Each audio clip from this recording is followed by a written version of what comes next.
107.7 MMTC Radio, The Next Generation Channel. Halo teaser, selamat datang dan selamat mendengarkan kembali podcast Enik Maris. Di episode kali ini, lagi-lagi Feby yang akan menemani teaser di podcast mixtape kesukaan para pencinta cerita misteri, horor maupun konspirasi, tentunya di mana lagi kalau bukan di program Enik Maris, Let's Break the Codes and Mystery. Dan kali ini ada yang berbeda pada podcast mixtape karena saat ini kita sedang adakan program edisi spesial, yaitu edisi Close Mic.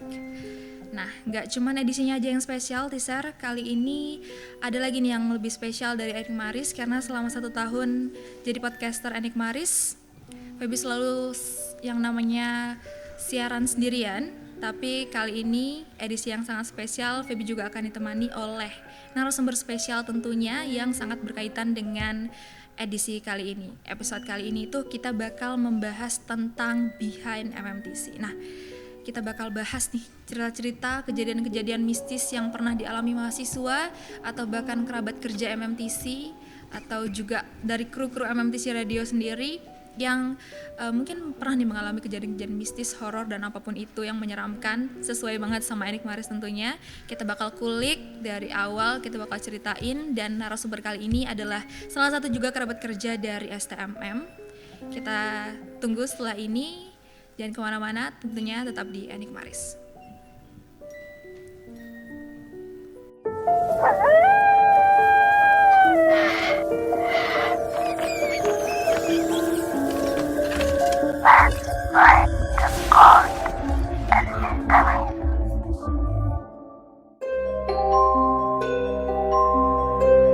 Kita bakal bahas kejadian-kejadian mistis yang ada di STMM. Saat ini juga kita berlokasi di Sekolah Tinggi Multimedia bagian asrama, yang mana dari beberapa cerita, beberapa konfirmasi dari mahasiswa-mahasiswa STMM itu, asrama ini adalah salah satu tempat yang serem nih, yang paling serem di kampus kita. Makanya kita spesial hari ini ambil tag di asrama Blok 3 STMM.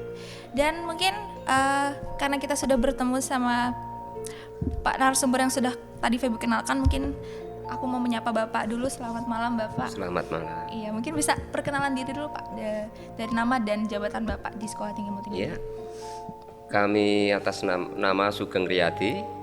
Ya. Saya staf di bagian umum. Jabatan saya analis tata usaha, merangkap sebagai rumah tangga. Administrasi. Administrasi ya. Oke. Tadi sebelum kita di podcast Enik Maris itu kita juga sempat cerita. Jadi kalau nggak salah Bapak juga sempat menjabat sebagai Sapam di sini Pak ya. Dari tahun berapa tuh Pak? Saya bekerja di sini dari tahun 2003. Saya masuk langsung jadi security di sini. 2003 dan sampai 2008. Jadi sekitar 5 tahunan saya sebagai security. Oke. Kalau mungkin dari sejak Bapak masuk 2003 sampai saat ini sudah menjabat sebagai administrasi itu ada bisa berbagi Pak dengan kita dan teaser di rumah tentang kejadian-kejadian mistis yang terjadi di STMM ini Pak? Oh, banyak kalau kejadian-kejadian seperti itu. Kan saya dulu itu di Sapam, biasanya kalau pas jaga malam itu banyak kejadian-kejadian seperti di Gedung C, auditorium, kemudian di Perpus, kalau yang belakang itu di asrama blok 1, 2, dan 3, sama di RSN. Tapi kalau kejadian yang secara langsung kita melihat itu baru 1 kali. Tapi kalau kejadian seperti ada orang lempar batu, ada suara-suara seperti orang mandi di kamar mandi, terus ada waktu malam piket itu ada AC hidup sendiri, itu sering. Tapi kalau secara langsung kita melihatnya itu jarang. Tadi Bapak sempat menyebutkan beberapa lokasi yang sering terjadi kejadian-kejadian mistis gitu Pak ya. Tapi tadi kalau dari mahasiswa kan bilang asrama nih yang jadi tempat termistis bagi mahasiswa. Kalau bagi Bapak sendiri sebagai kemarin mungkin menjadi sapam suka shift malam juga tuh Pak ya. Di lokasi mana Pak STMM yang paling serem gitu Pak? Paling serem itu memang di asrama yang itu asrama blok 3 ya. Tadinya itu asrama itu ada asrama blok 1, blok 2 dan blok 3. Blok 3 itu yang untuk sekarang ini untuk acara ini itu memang agak gimana ya, jadi juga mistis sekali. Oke, mungkin Karena bisa sambil dideketin mic-nya. Karena di sini itu di belakang ya udah itu seperti kebun suwung ya, jadi seperti banyak pohon-pohon besar, banyak tumbuh pepohonan, jadi agak Serem gitu. serem ya. juga ya. Hawanya juga. Hawanya. Karena di belakang blok 3 itu juga emang padat pohon-pohon Pak ya. Iya, banyak pohon-pohon gitu. besar itu. Terus tadi Bapak sempat singgung ada kayak lempar batu, orang mandi, itu gimana Pak ceritanya Pak? Jadi gini, waktu itu saya kejadian pas jaga malam, waktu itu jam 2. Saya patroli di sekitar auditorium. Auditorium itu kan belakang itu yang pojok itu kan ada kamar mandi, yang di belakang panggung itu ada kamar mandi. Di situ saya patrolinya kan di sebelah selatannya, jadi dekat lapangan itu. Nyampe di situ ada orang mandi, itu sekitar jam 2 pagi. Jam 2 pagi Iya, ada orang mandi. Orang mandi seperti orang mandi itu, padahal gedung itu kosong, tidak ada orang sama sekali. Yang shift malam itu hanya Bapak? Bukan, dari teman-teman security dulu juga banyak yang seperti itu. Terus kadang ada kejadian di auditorium itu AC hidup sendiri. Iya, auditorium jelas itu tidak masuk akal ya, Soalnya auditorium itu AC-nya AC sentral, padahal kok bisa hidup sendiri, dreng, kan kita jadi kaget ya. Ya kaget, semua takut, namanya aja manusia ya, ada takutnya juga. Tapi kita kan sebagai security tidak boleh ya terlalu takut seperti masalah seperti itu. Kita tetap hadapi meskipun agak merinding ya, tapi tetap kita hadapi. Kalau tadi Bapak sempat di awal tuh bilang ada satu kejadian yang Bapak alami gitu Pak. Itu kejadian yang seperti apa Pak? Itu selama saya jadi security, kejadian saya alami yang melihat secara langsung, meskipun hanya samar-samar ya, tapi melihat secara langsung itu di gedung C. Di gedung C itu lantai 2. Waktu itu saya sekitar jam 11 atau berapa ya, sekitar jam 11-an itu saya patroli. Kita masuk mau lihat-lihat, pintunya ada yang tertutup, ada yang belum terkunci atau enggak. Tapi tahu-tahu ada glibet itu, terus saya kejar. Ternyata di depan saya itu ada sesosok seperti manusia, gaunnya putih, rambutnya panjang. Itu jalan di depan saya di lantai 2 itu. Tak kejar terus itu, dan itu sampai dia naik ke lantai 3. Lantai 3 itu terus menghilangnya itu di ruang musik untuk sekarang. Ruang musik, sampai di situ saya kejar, udah hilang, enggak ada apa-apanya. Itu Bapak panggil? Enggak, saya enggak manggil, cuma saya kejar. Itu apa, atau bener manusia atau apa, ternyata sampai di situ hilang. Tapi saya juga enggak takut, takutnya saya nanti kalau takut enggak malah keamanannya gimana ya, jadi tetap diem aja, saya kejar. Oh, menghilang di situ, ya udah, terus saya turun lagi. Lanjut keliling atau enggak nih Pak? Lanjut keliling, iya, tetap biasa. Soalnya seperti di dekor ya. Dekor itu kalau malam, kan saya juga patroli di sekitar sana. Kalau malam itu ada suara-suara seperti orang jatuhkan triplek atau apa, geledak gitu.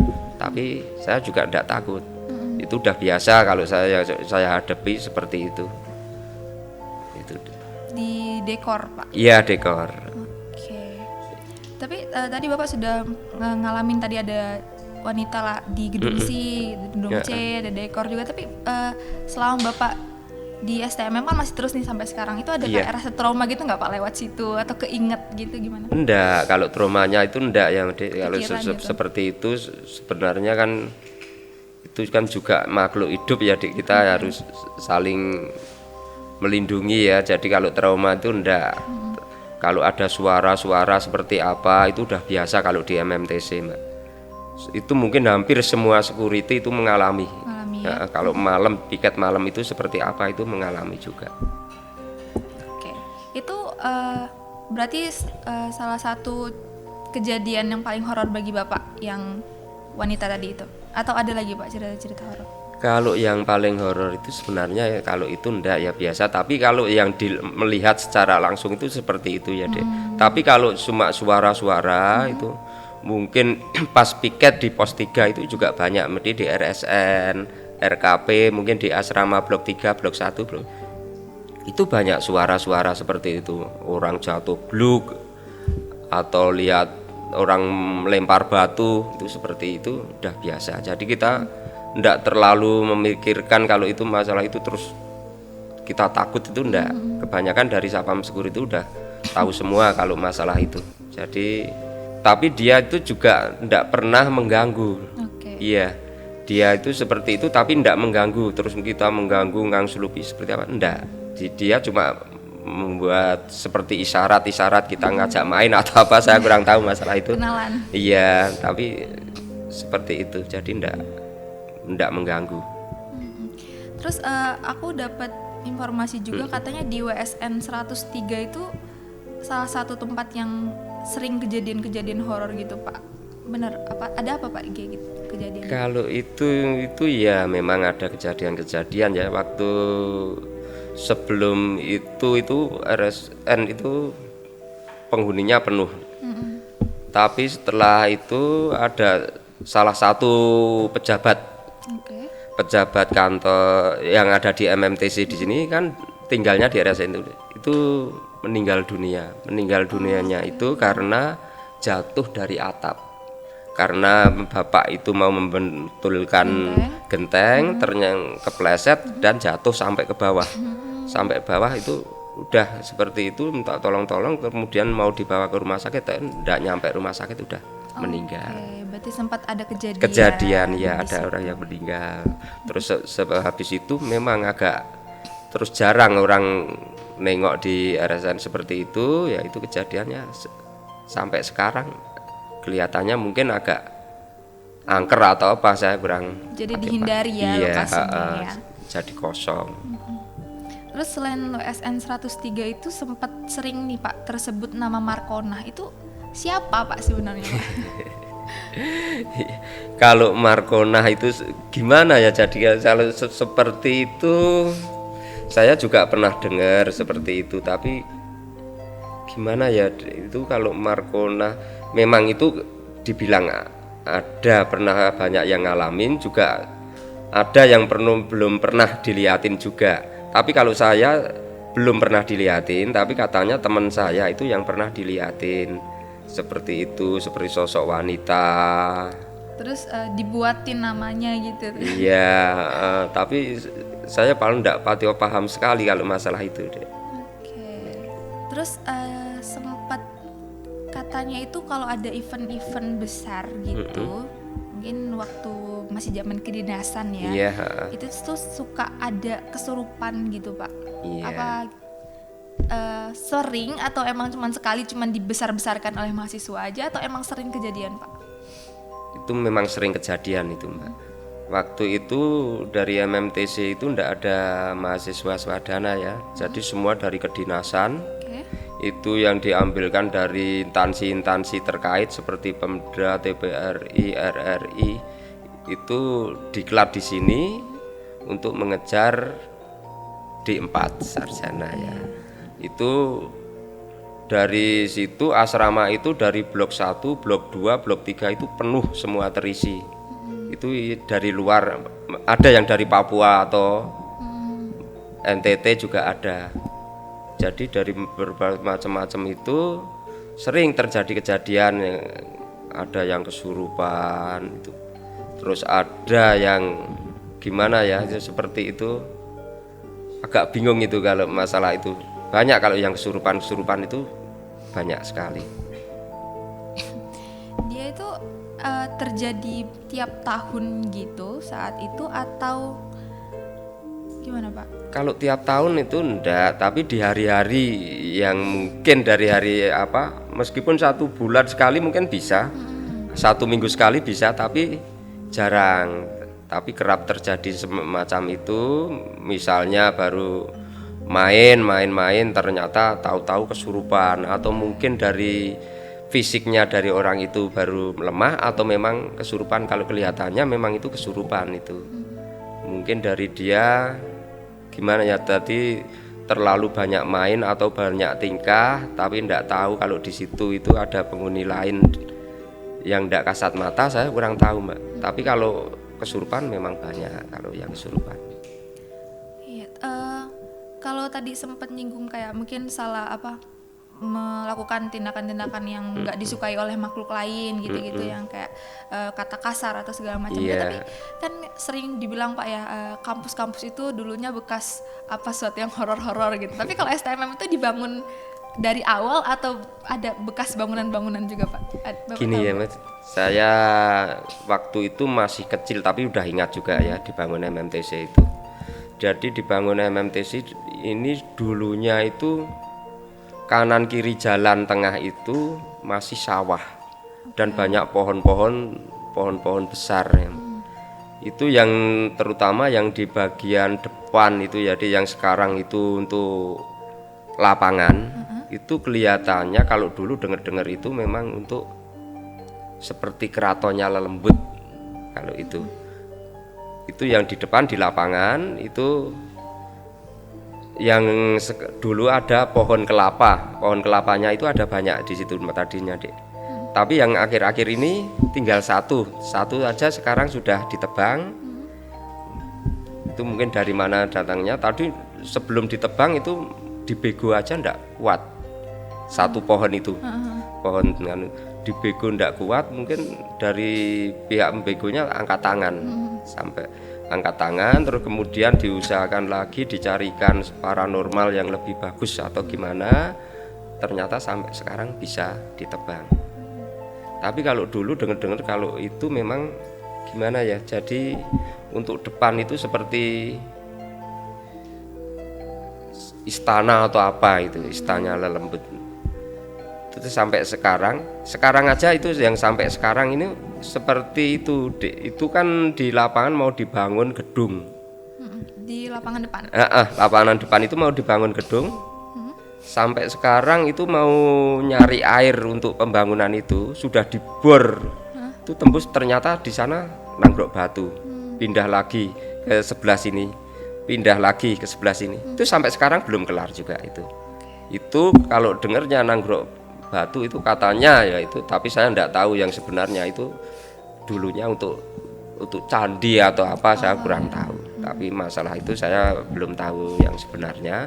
Tapi buktinya itu yang itu dibur itu Nanggrok Batu, pindah lagi Nanggrok Batu. Tapi kalau cuma batu biasa dibur seperti itu udah tembus. Tapi batunya seperti apa saya kurang tahu ya. Berarti banyak halangannya buat ngebangun di depan itu Pak ya. Terus informasinya, kemarin tuh kan aku juga sempat keliling-keliling di STM Pak ya. Di belakang itu ada tempat pos sapam yang udah nggak kepake gitu Pak. Bentuknya juga agak udah serem gitu kan. Termasuk bangunan-bangunan di sebelah itu yang rumah-rumah itu tuh bekas rumah dinas Pak ya. Iya, rumah itu kan dinas. Bentuknya juga udah sangat terlihat horor gitu Pak ya, bawaannya. Dan anak-anak parkir di depan itu tuh nggak berani lama-lama di situ. Itu kenapa Pak akhirnya kosong kayak gitu? Itu dulunya itu kan RSN untuk pegawai ya, itu seperti dosen ya Mbak. Itu waktu itu kan kedinasan itu banyak dibutuhkan untuk tenaga-tenaga dari luar ya. Itu untuk seperti yang misalnya khusus tadi, dosen-dosen khusus ya. Jadi diperlukan seperti itu, jadi mendatangkan dari luar, nanti setelah dari luar itu menginapnya di RSN. Itu untuk dosen, sebenarnya untuk dosen sama pejabat itu. Jadi untuk dosen sama pejabat, karena sekarang itu udah tidak ada panggilan lagi gitu. Iya, ada panggilan, dan pejabat-pejabatnya kebanyakan dari lingkungan Jogja aja, jadi banyak yang kosong. Sebenarnya kalau mau menempati, misalnya pejabat yang mau menempati boleh di situ, tapi udah kosong gitu. seperti RKP itu tinggal 3 aja yang ditempati, itu yang utara sendiri sama 101, 102 sama 106 itu yang ditempati Pak Ketua. Oh, yang di depan itu ya. Iya, sering lihat mobil Pak Ketua. Itu yang lainnya juga kosong. Berarti itu tidak terpakai karena emang sudah tidak ada yang tempati Iya, aja. yang mau nempati aja. Oke. Terakhir itu katanya sempat sering telepon-telepon di MMTC itu suka berbunyi sendiri itu Pak. Iya. Gimana ceritanya Pak? Itu gini, jadi ceritanya waktu itu kan telepon dari MMTC itu ada di sentral ya. Sentralnya itu di pos 1. Di Pos 1 itu yang depan? Ya, depan sendiri. Itu sentral untuk telepon. Kemudian masuk dari luar itu masuk. Itu kemudian disambungkan lagi ke staf karyawan yang dituju dari penelpon itu siapa, Pak siapa, di bagian apa, nanti disambungkan dari pos 1. Nah itu kemudian kalau telepon itu sering bunyi karena itu dari sentral terus disambungkan ke tempat-tempat itu. Kadang dari saya itu sendiri melihat dari pos itu, jadi ada suara telepon itu minta disambungkan di sini, padahal di sini itu udah orangnya kan udah pulang, udah kok minta disambungkan ke orang tersebut. Jadi saya bingung, sambungkan ini udah malam itu. Kemudian suruh nyambungkan lagi, kemudian udah mati. Kadang yang dari lingkungan kantor sendiri ada telepon sini, kan kantor udah kosong waktu itu. Kok ada telepon dari kantor minta disambungkan keluar ini ke arah ini. Jadi bingung, itu sering kalau masalah telepon itu. Jadi masalah telepon itu Intinya jadi bingung. ada panggilan yang seharusnya itu udah bener jelas-jelas nggak ada orang gitu. Iya, ndak ada orang. Misalnya ndak di kantor itu udah tutup, udah kan kok minta disuruh nyambungkan ke orang tersebut. Kadang dari orang, kalau malam ada orang itu minta disambungkan keluar kan bisa, itu dari sentral minta sambungan keluar itu bisa. Tapi ndak ada respon, jadi sering seperti itu. Kalau masalah telepon bunyi sendiri udah biasa di MMTC. Sudah sapang udahlah gitu ya. Iya, udah biasa seperti itu. Aku tuh jadi dari tim Edik Mari tuh juga sempat menghubungi salah satu sapam juga Pak, yang jadi sapam udah lama sekitar 14 tahun di MMTC.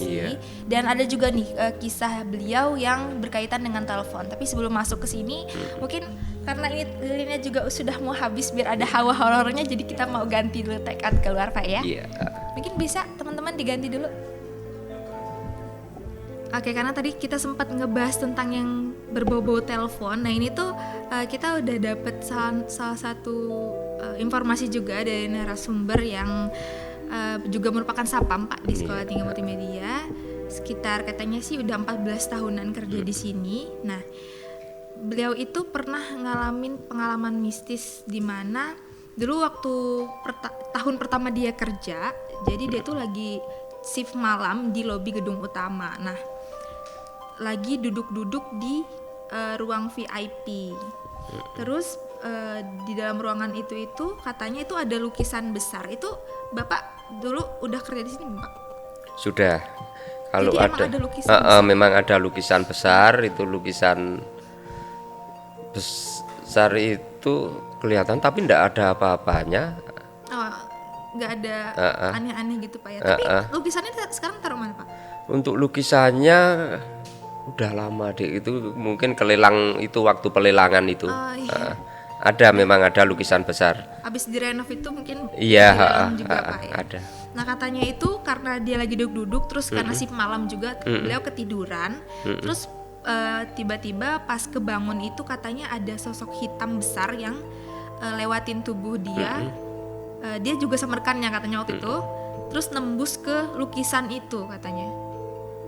Tapi Bapak sempat mengalami kejadian mistis nggak yang seputar lukisan itu? Kalau lukisan itu kan memang lukisan kuno ya, itu tahun sekitar 85 atau berapa, itu lukisan awal-awalan MMTC berdiri ya, itu mungkin lukisan itu bantuan dari Jepang atau apa, memang itu agak kuno, kemungkinan bisa seperti itu tembus, tapi saya belum pernah melihatnya gitu tapi ya. kalau lukisannya memang kelihatannya serem karena lukisan udah kuno. Iya, emang kelihatan mistik gitu Iya, Pak, ya. kelihatan ya mesti. Terus tadinya dia kayak nggak percaya, mungkin kan abis bangun tidur mungkin halusinasi atau apa gitu. Tapi setelah dia tanya sama temennya tadi yang bareng-bareng shift juga, katanya si temennya tuh juga ngeliat gitu. Itu salah satunya. Nah terus ini yang tadi kata Feby sempat notice tentang telepon. Jadi dia itu katanya lagi jaga juga di shift malam juga, terus posisinya tapi di kantor. Katanya posisinya itu lagi cuti hari raya Idul Fitri. Terus pas sekitar jam 1 itu karena dia gabut ya. Terus dia itu nelpon lah. Ada teleponnya itu, dia suka nelpon ke ruangan yang ada di MMTC itu karena iseng, karena ya jam 1 malam pasti sudah kosong ya, dan itu juga hari raya libur. Tapi pas lagi iseng-iseng itu ada yang ngangkat gitu Pak, katanya di ruangan Phuket. Itu kira-kira kayak, halo selamat malam, dengan Sri di sini, ada yang bisa saya bantu gitu. Jadi ada Sri Pak, apa dulu Bapak sempat ada karyawan yang namanya Sri gitu juga nggak Pak, yang mungkin udah banyak kalau karyawan yang namanya Sri Sri ya banyak kalau ada banyak yang ya. namanya Sri ya. Tapi yang udah keluar dari STMM gitu Udah ada yang udah pensiun, sampai udah pensiun yang namanya Sri juga ada banyak. Kalau itu memang kejadian seperti itu biasa ya kalau di MMTC ya Mbak. Ada telepon dari siapanya kita ndak tahu telepon. Kalau itu memang diresapi memang bikin merinding ya, karena ruangan udah kosong kok ada telepon masuk, ada telepon gini, ada yang jawab. Itu memang merinding. Tapi kalau di MMTC itu seperti itu udah biasa, dari rekan-rekan security itu udah biasa, sering sekali itu seperti itu. Jadi lebih baik tidak perlu dimainin teleponnya Pak ya. Nggak perlu dimainin aja, sering Bunyi kita sendiri. dimainin ya Sering seperti kita itu yang dimainin ya. Pak ya. Itu dari Pak Sapam ini katanya. Terus terakhir itu dia pernah lagi shift malam lagi ya, lagi-lagi di shift malam, dia patroli deket perpus, berarti yang di depan itu ya, perpus. Katanya ngeliat ada prajurit yang lagi baris pakai belangkon dari depan perpus sampai ke arah lobi gedung utama, panjang juga Pak ya. Terus tapi kalau di Jawa sendiri itu ada kah Pak yang apa sih suka kejadian-kejadian yang ada pakai belangkon itu, kan adat Jawa gitu Pak ya? Iya. Di zaman dulu itu ada nggak sih Pak yang Kalau itu memang kita tinggalnya di Jawa ya Mbak. Itu memang ciri khasnya kita kalau pakaian itu belangkon, pakai surjan, pakai, kalau perempuan pakai kebaya. Itu memang seperti itu. Tapi terus kejadian-kejadian seperti itu kan biasanya kita gimana ya? Kita kan punya keraton sendiri ya. Keraton yaitu Keraton Ngayogyakarta. Itu semuanya kan mistis ya Dek, kalau keraton itu. Jadi semua yang dikaitkannya dengan makhluk halus itu ada keraton, ada apa yang dikaitkannya dengan makhluk halus itu pakai surjan, biasanya pakai kebaya, pakai belangkon, pakai keris, itu biasanya seperti itu, dikait-kaitkan seperti itu. katanya itu kayak lagi upacara nyambut sultan gitu. Tapi ada nggak Pak di ada hari mungkin hari khusus di Jogja yang berkaitan dengan yang belangkon-belangkon gitu Pak? Ada, kita seperti gitu ya, dengar-dengar ya itu dari itu. Kalau kita itu di keraton, terus ada dari pihak keraton seperti kayak larungan gitu ya Dek. Larungan, seperti larungan, terus nanti di Palangtritis atau apa, itu dari abdi dalam keraton kan pakai surjan, pakai kebaya, pakai, ada yang pakai keris ya. Itu biasanya adat-adat seperti itu masih kental sekali kalau di Jogja. Seperti itu, seperti di ini Dek, di kali sebelah sini, Kali Winongo ini ya Dek. Oh kali yang Ya, ini Kali Winongo itu kalau dengar-dengar dulunya itu tempat berjalannya para prajurit dari Putri Laut Kidul. Itu biasanya kalau mau ke Gunung Merapi, itu biasanya misalnya dari penghuni Gunung Merapi itu mau misalnya gimana ya, dari penghuni Gunung Merapi misalnya mau mantu, itu dari prajurit dari Laut Kidul lewatnya Kalinongo ini. Iya, terus menuju ke sana. Jadi Kalinongo itu memang dulunya itu untuk transportasi atau apa, untuk sekarangnya seperti itu. Mungkin bangunan MMTC itu adalah dulu tempat lewatnya mungkin ya. Sebelahnya mungkin tempat lewatnya juga. Tempat lewatnya gitu ya. Kalinongo ini memang dulunya tempat itu untuk Kaliwinongo itu. Jadi itu dari sini tembus sampai Laut Selatan. Itu yang lewatnya itu di pinggir Bantul, Jalan Bantul itu loh, Dek. Itu Kaliwinongo itu juga. Kali ini yang mungkin itulah ya jawabannya ya, apa yang dia lihat itu ternyata di dekat sini ada jalurnya gitu ya. Nah, selain dari narasumber yang satu ini, kita itu ada juga nih masuk ke cerita-cerita horor. Tapi kali ini datangnya dari anak-anak MMTC Radio nih Pak. Ada 2 cerita. Nah, tadi Bapak sempat singgung Bapak pernah lihat ada cewek di gedung C gitu Pak ya. Nah, ini tuh juga kejadiannya itu di gedung C juga Pak. Jadi katanya jadi MMTC Radio itu punya salah satu program tahunan namanya Kaleidoskop. Nah, terus buat nyambut tahun baru gitu, jadi kayak reportase. Nah, katanya si narasumber ini itu sekitar jam 8 kru-kru itu emang udah pada pulang, cuman kalau anak-anak teknik kan biasanya sampai malam Pak ya. Terus dia itu lagi beres-beres, terus jadi ada salah satu anggota kita itu bawa kayak alat musik gamelan gitu. Nah, jadi dia mainin lah si alat musik ini. Dimainin, sempat ditegur sama salah satu teman, katanya berisik gitu kan. Tapi masih ngeyel nih yang si punya cerita ini. Terus karena dia ngeyel, dibiarin aja. Tapi pas udah mau pulang, udah tengah malam, udah saatnya kita pulang, dia kayak ngerasa berat gitu di punggungnya, itu kayak berat, di leher tuh kayak ada yang berat gitulah ya. Terus akhirnya sampai dia tuh nggak bisa bawa motor sendiri, akhirnya dianterin pulang. Terus katanya sih setelah dia tanya-tanya sama saudaranya yang katanya bisa melihat ataupun bisa merasakan yang seperti itu, katanya tuh kayak ada ketempelan makhluk yang ada di gedung saya itu yang merasa terganggu gitu. Tapi selama Bapak tadi yang gedung saya itu, selain wanita tadi itu ada kejadian-kejadian mistis juga nggak Pak yang bisa mungkin menjawab kejadian si teman kita yang di studio saya ini Pak? Iya, itu kemungkinan bisa terjadi ya, seperti itu. Seperti itu bisa terjadi. Masalahnya itu gedung C itu kan angker juga ya, seperti kelihatannya mistis sekali.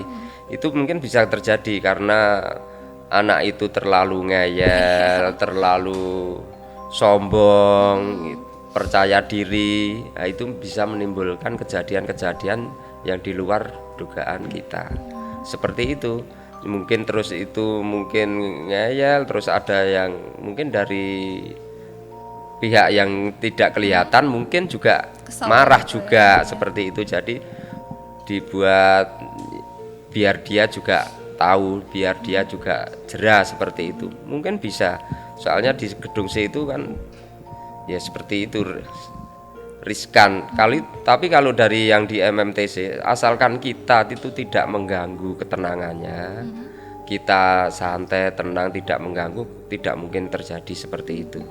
Kalau cuma suara-suara seperti orang lempar batu, orang mandi atau apa, itu udah biasa. Oke, jadi balik lagi ya, jangan bertingkah lah Pak. Iya, jangan bertingkah. Nih, ada satu lagi Pak dari sama-sama di studio radio di gedung C.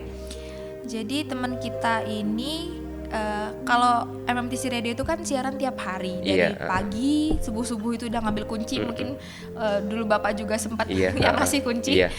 Dari kita dulu itu siaran dari jam 6, jadi kalau anak teknik itu dari jam 5 udah kesini gitu Pak ya. Nah terus teman teknik kita itu datang ngidupin laptop dan komputer dan keperluan-keperluan lainnya buat siaran selanjutnya. Terus tiba-tiba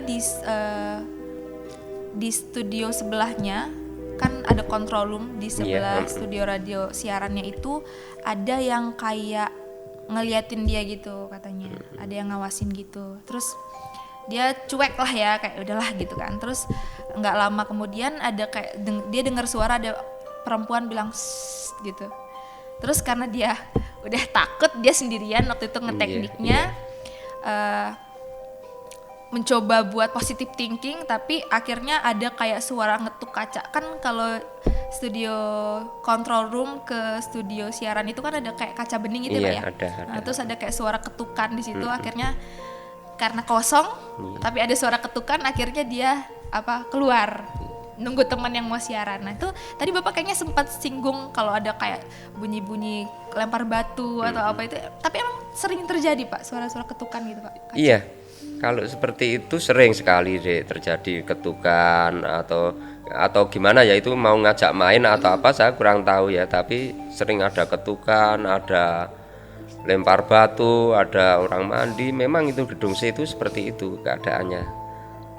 Yang tadi dibilang juga kalau ada yang mungkin sakit berat itu memang bisa terjadi karena dia terlalu over mungkin. Tapi kalau ketukan itu memang biasa kalau kaca. Terus nanti di kamar mandi ada orang mandi, kemudian terus lempar batu, ada orang jalan, itu udah biasa kalau gedung C seperti itu. Tapi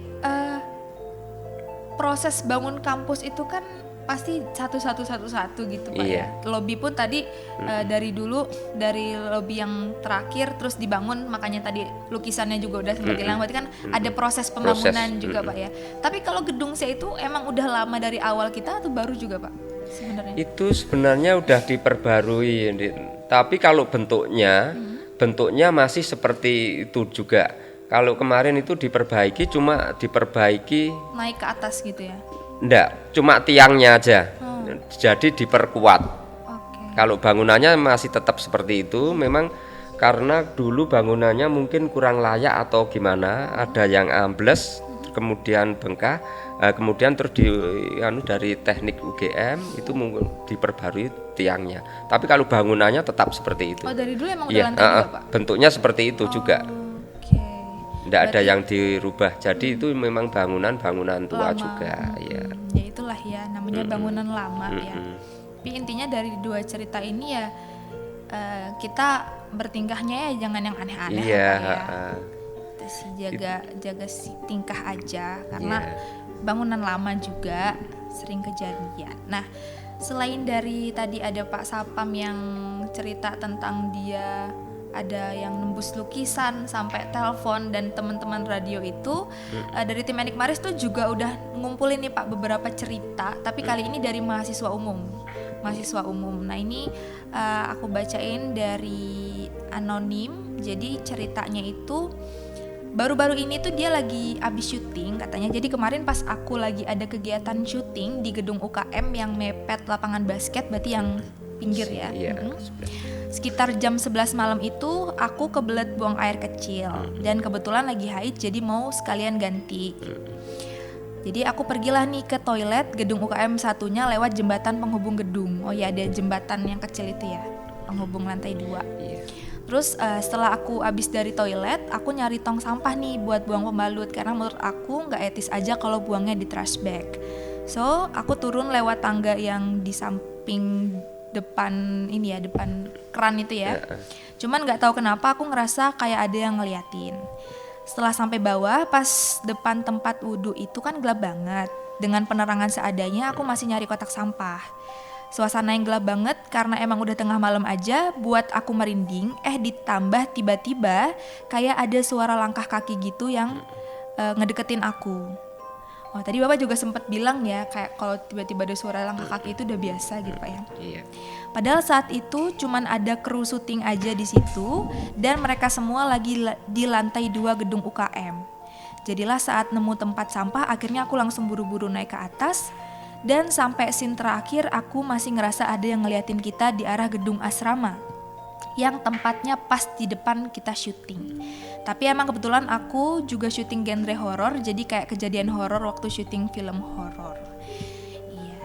Tapi kalau kita positive thinking, mungkin karena dia lagi syuting horor juga, mungkin dia terbawa suasana juga Pak ya, suasana horor mendalami peran gitu ya. Soalnya itu juga bangunan tua ya Dek, kalau itu seperti tangga barang itu tidak ada yang berubah.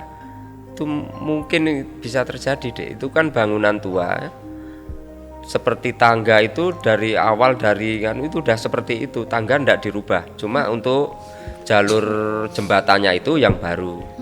Itu mungkin kemungkinan seperti itu, karena di asrama itu blok 1 itu juga riskan sekali itu. Kalau dulu orang pingsan barang itu udah biasa di seperti itu, dari mahasiswa kedinasan itu udah biasa. Jadi memang agak mistis juga itu. Jadi memang benar itu kalau dari mahasiswa ada laporan seperti itu, memang benar. Tapi asalkan kita tidak banyak tingkah, diam, itu tidak apa-apa, dia tidak akan mengganggu kita. Oke, ini ada cerita lagi dari mahasiswa. Ini di asrama, karena kita lagi syuting di asrama juga. Ini mungkin akan aku pilih ceritanya karena ada beberapa cerita juga nih Pak yang masuk di Enigmaris. Katanya jadi waktu itu dia anak asrama, jadi waktu itu udah malam, terus aku lagi sendirian di kamarku asrama. Kamarku yang balkonnya ngadep ke kebun belakang. Oh ya, emang ada 2 lorong gitu Pak ya. Di sini ya, atas sini. Nah lagi chilling, tiba-tiba ada bunyi kayak orang atau makhluk yang cukup besar nabrak pintu kaca balkon. Terus karena gordennya ketutup, aku gak bisa lihat itu ada apa. Aku pikir itu kelelawar, tapi bunyinya bener-bener keras kayak manusia dewasa yang nabrak kaca. Tapi karena masih ada celah sedikit di bagian atas yang gak ketutup gorden, aku ngeliat kayak ada tangan hitam gede gitu pegangan di sana. Aku juga ngeliat sebagian tubuhnya pas dia mau pergi dari balkon lewat celah itu. Tapi karena udah merinding duluan, aku gak berani ngecek itu makhluk apa. Berarti yang ngadep ke hutan itu ya Pak? Iya. Cuman ini katanya ada kayak makhluk besar. Iya itu gini ya, jadi itu kemarin itu kan dari mahasiswa BEN. Yang BEN itu kan di asrama di sini. Waktu itu saya juga dipanggil itu. Waktu itu ada anak yang kesurupan.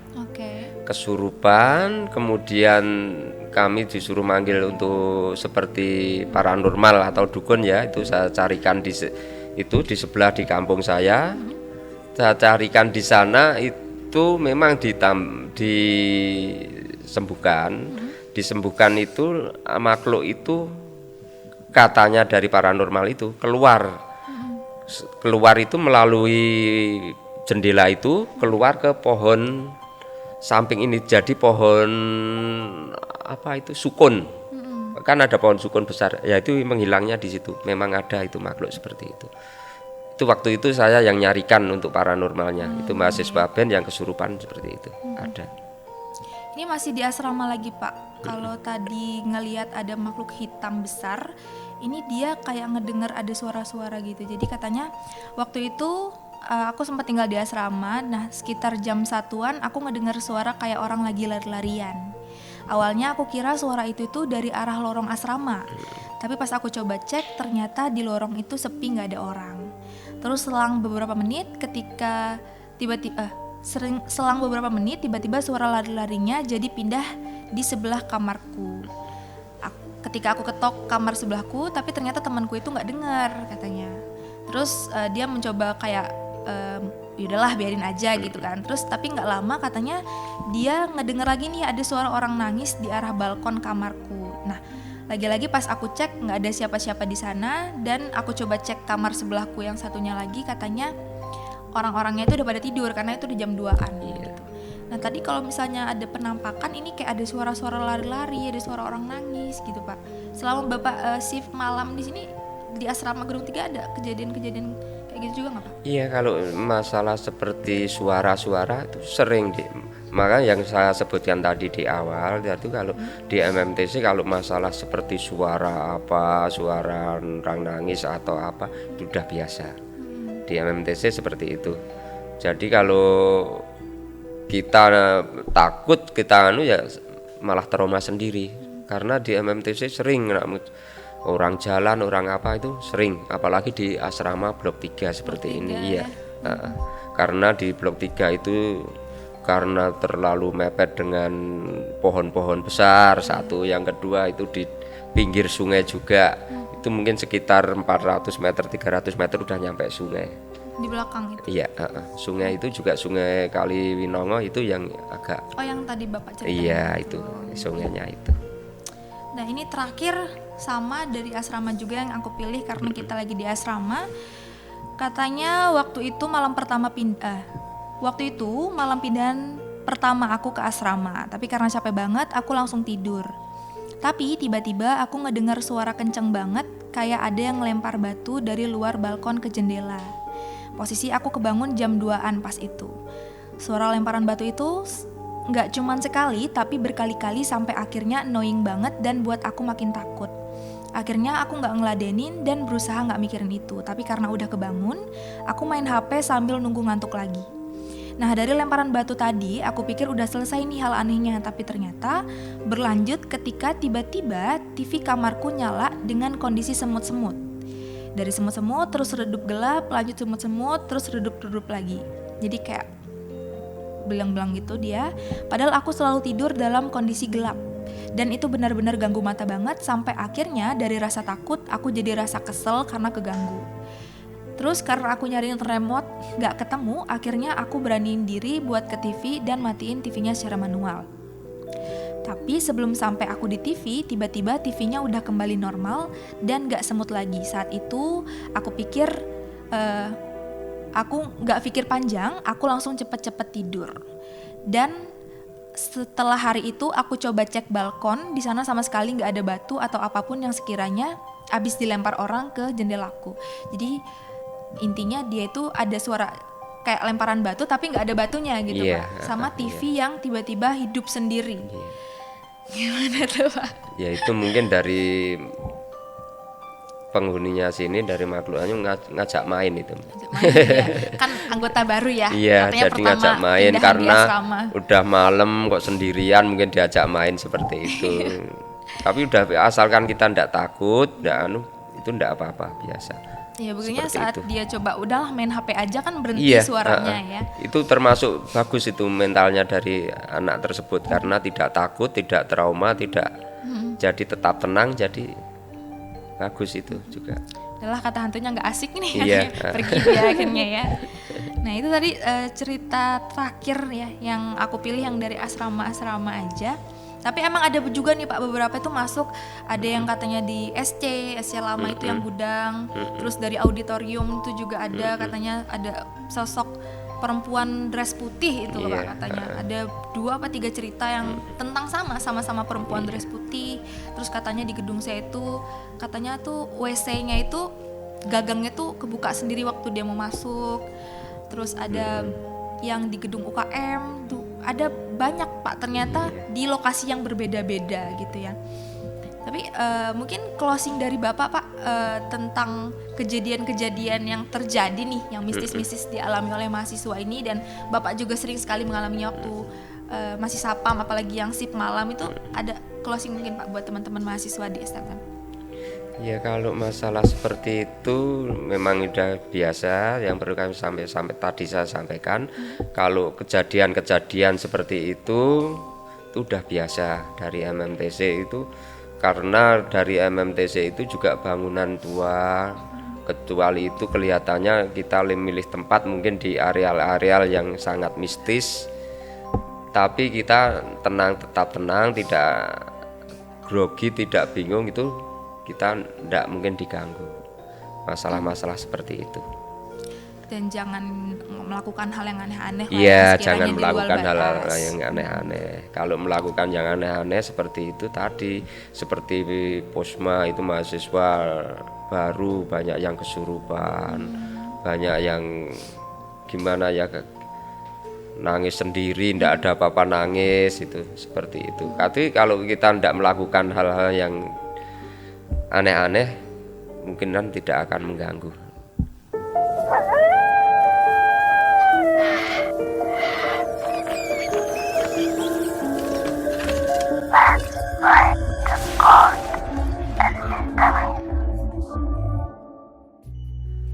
Bapak, terima kasih. Dan teaser cerita tadi juga sekaligus menutup podcast Enigmaris episode kali ini. Tapi nggak cuman episode kali ini aja yang tutup. Di sini Feby juga ikut pamit karena di podcast Enigmaris ini tadi sudah sempat Feby singgung juga. Kali ini kita ada di episode spesial, ya ini edisi Close Mic. Jadi karena Close Mic, episode kali ini adalah penutup dari Feby sebagai podcaster di Enigmaris. Tapi jangan khawatir teaser, karena teaser juga pasti bisa nih ngedengerin podcast kita Mixtape dengan segmen-segmen yang menarik tentunya, dengan suara baru, ide baru, aura yang baru tentunya dari Angkatan 13 yang pastinya akan lebih baik, lebih bagus, dan juga lebih hangat tentunya untuk teaser dengarkan. So, sekian dari Feby dan seluruh kru MMTC Radio Angkatan 12. Ada Bagas, ada Ahlan, ada Nindi, ada Syifa, dan serta seluruh kru MMTC Angkatan 12 yang telah bertugas. Terima kasih untuk Angkatan 13 yang sudah membantu kami selama berjalanan sampai detik ini. Kami pamit, tapi sebelum itu teaser seperti biasa, coba deh tengok kanan dan kiri kamu. Siapa tahu ada loh yang ikut mendengarkan. Sampai di sini podcast Enigmaris. Let's break the codes and mystery. Goodbye teaser.